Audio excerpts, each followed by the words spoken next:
Hey, good morning. So we just did a lower all-on-4 revision surgery for a patient. What that means is basically he had his all-on-4 surgery earlier, but we had to redo it because all his implants failed. Whenever we see something like this, which is very rarely, we always have to sit there and question what's going on. Looked like a pretty healthy guy. So first thing that we did is we had him contact his physician, go in for a physical. And sure enough, we found out that he had uncontrolled diabetes, and it was actually pretty bad. So this was all news to us because, when he filled out his medical health history, he had no knowledge of it. And also, he's a healthy guy. It was shocking for him also. But anyways, today what we were able to do is we had to, months ago, take out his implants when they failed, and then we had to wait the period of time for his bone to heal. And so today we actually redid his all-on-4 surgery. So just finished that. We are now scanning his mouth right now. So we're about to 3D print his teeth. Dr. Kukusaki, our prosthodontist, has already started the impressions. And so we're gonna do the exocad design here and start printing his teeth. But surgery went great, really happy with the bone quality. Got a few more consults, got a few surgeries today, but it's a pretty chill day today. How does diabetes affect implants? So diabetes in general, when you have uncontrolled diabetes, and what that means is that your HbA1c, we have your blood glucose levels that we'll use to monitor your blood sugar levels, and then also what we call your HbA1c, your glycosylated hemoglobin. So those two main factors, that number will tell us whether you're a controlled diabetic or whether you're not a controlled diabetic. And what that means is that can have a huge impact on your healing in general. So your whole body, if you have a cut, how well do you heal from that cut? If you have an infection, is it easy for you to overcome that infection? If you have any sort of surgery, how's your healing going to be? Long story short, if you have uncontrolled diabetes, you're not going to heal well, and therefore your implants are not going to integrate. So you're going through a major procedure, you're not going to heal well, then that's not a good outcome. Yeah, but I'm confident with what we see today, so everything should be fine in the end. Hey, Blenthia, how you doing? What's up, ladies? All right, who's on this case? You. Got it. You're just waiting? Yeah. Okay, you're just sitting here looking at the computer till that happens? No. Just kidding.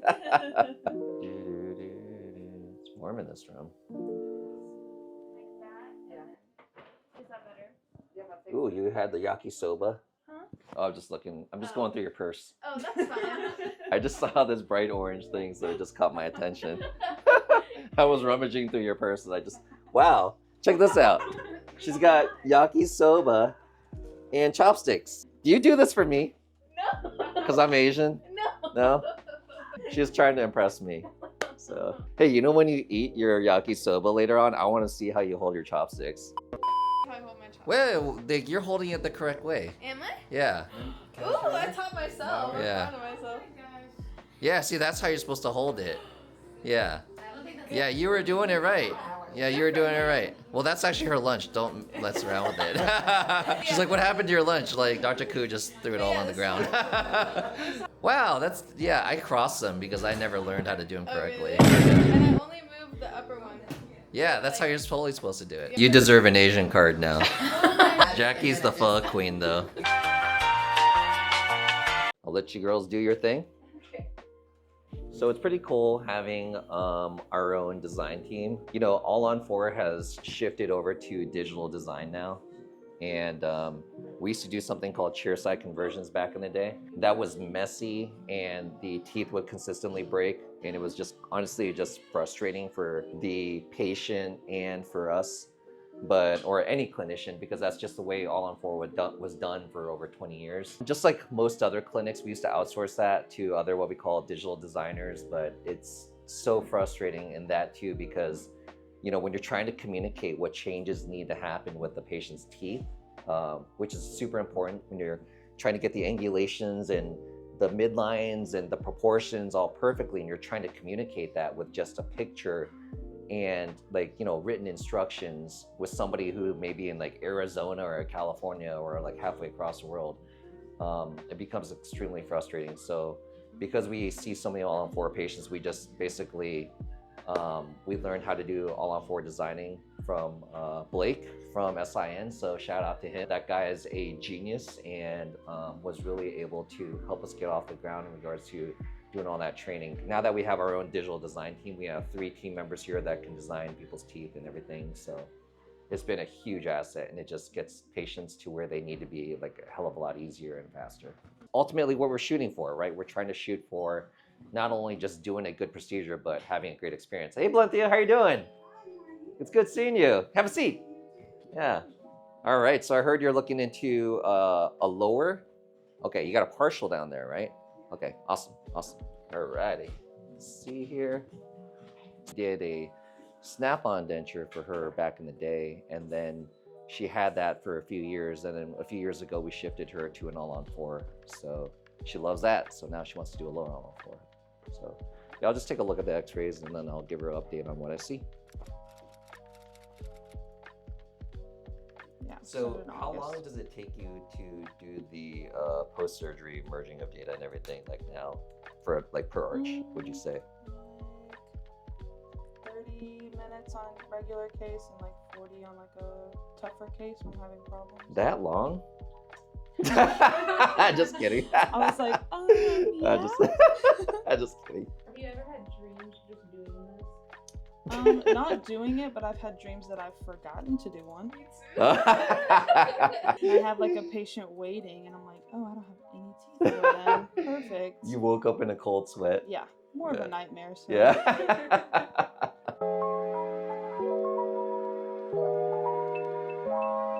Oh, sorry to interrupt. Oh, I just want to say hi real quick. How you doing? Yeah, yeah. Are you guys getting scans and stuff? You already did that? Today, yeah, we're gonna build the diagnostic set. Okay, awesome. So let her, she's a magician, we'll let her work. All right, I'll let you guys start in. I just want to say hi. All right, see you. Thank you. He's visiting from Louisiana, so we're doing upper and lower all-on-4 on him tomorrow. So yeah, we see it as the panoramic x-ray, but I need to look at the 3D scan. That's gonna tell me whether we're doing, you know, any zygos or pterygoids or sinus lift. I know this all like, you know, sounds crazy, but yeah, it just tells us specifically what type of implants we'll be placing on him. People think that when you're doing all-on-4, you just like place some implants, you slap some teeth in there, it couldn't be further from the truth. Everybody's mouth is different, everybody's bite is different. So Dr. Kukusaki right now is analyzing what he has in his mouth and ultimately what he's looking for. And so we're gonna then take her plans and then digitally design them. And then we're gonna have basically surgical guides for me to go tomorrow morning when we start the surgery at 8.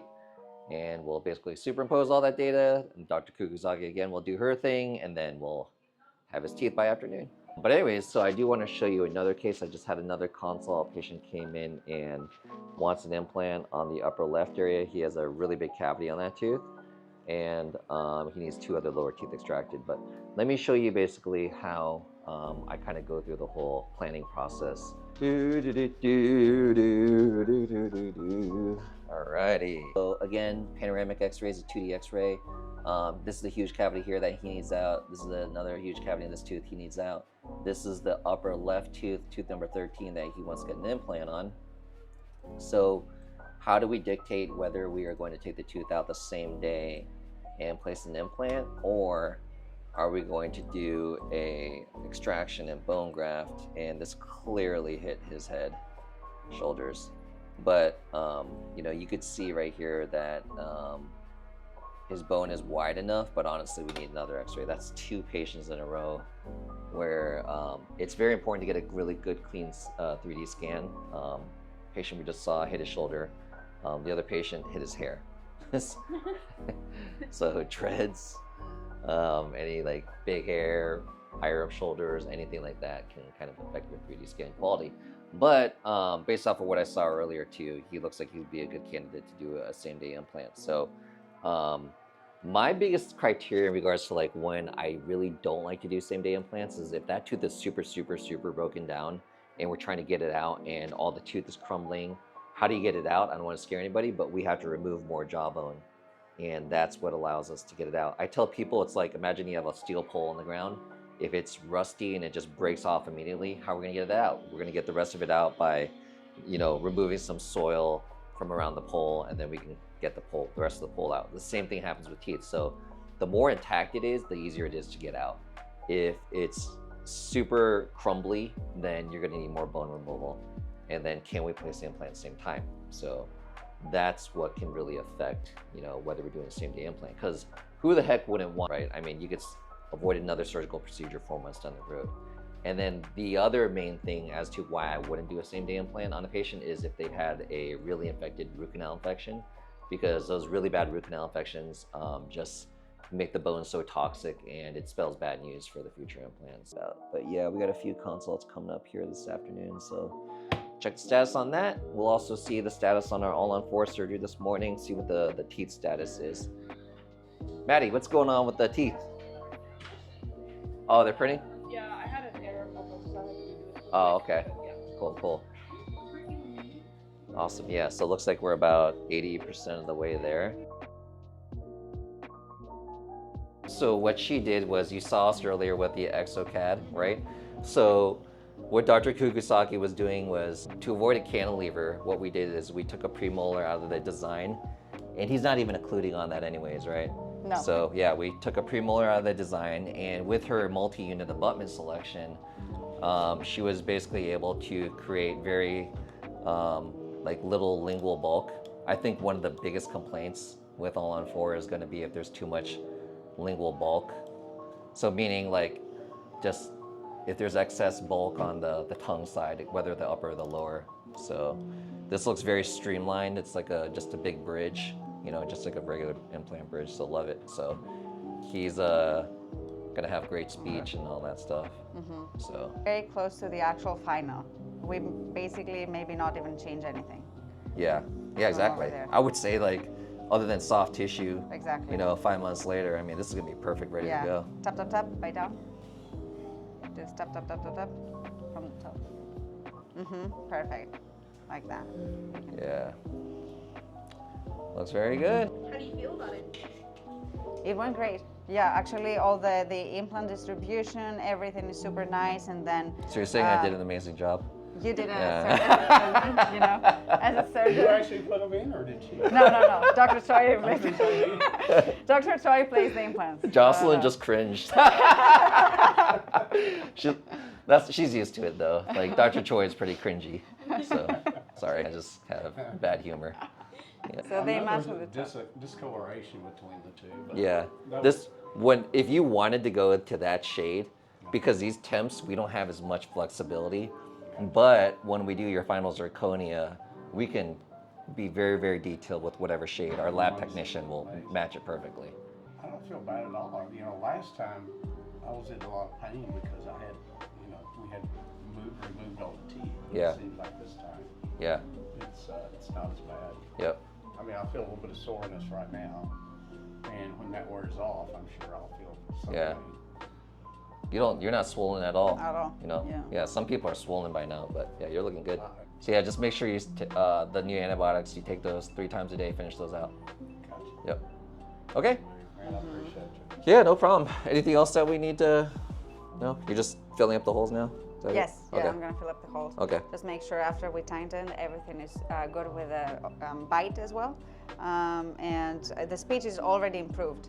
Like while you were talking, the S sound was even clearer and clearer. So you're gonna practice with that, and we're gonna see you for some pictures later. Okay? Okay. That's all. Awesome. Thank you. Bite down, open, and bite down, All right.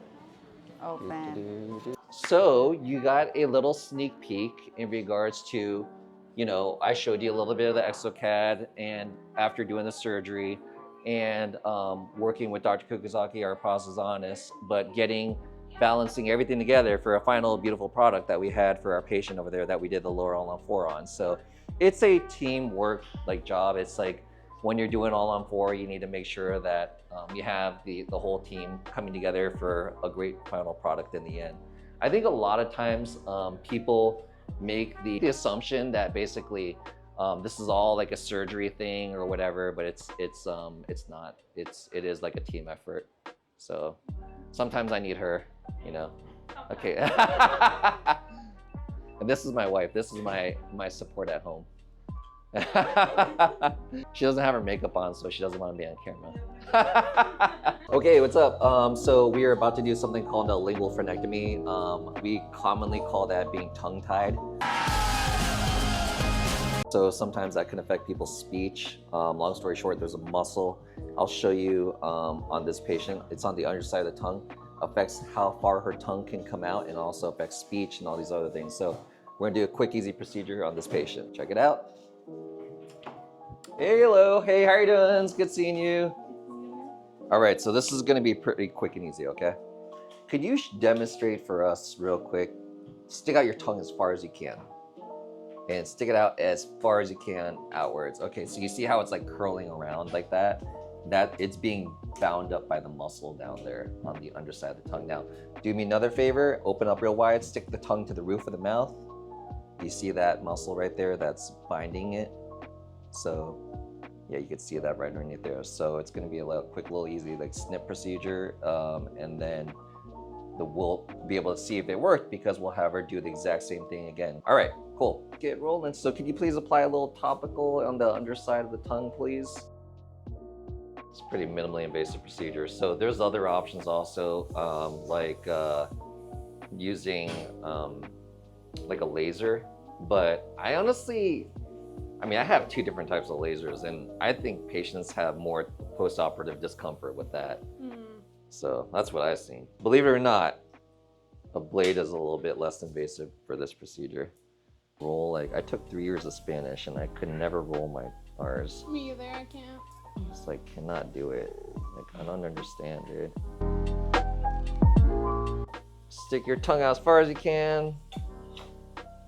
Like is to the bottom of there. Ooh, yeah, there we go. Look how far that's coming out now.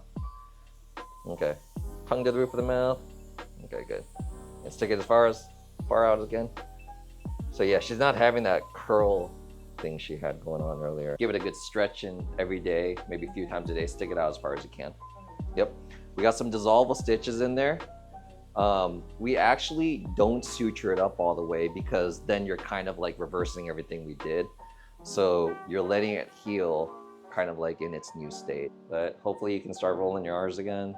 You could also do like saltwater rinses. I would try to stay away from like really spicy stuff for like a few days. Okay? All right, have a good one. Yeah, those are pretty simple procedures, but I'd say the biggest thing about them, you just gotta be super careful because again, that area can bleed like crazy. So it can get to be, again, a lot of arteries and scary stuff down there. So you just gotta know what you're doing down there. But other than that, it's pretty simple. Pretty good. Yep.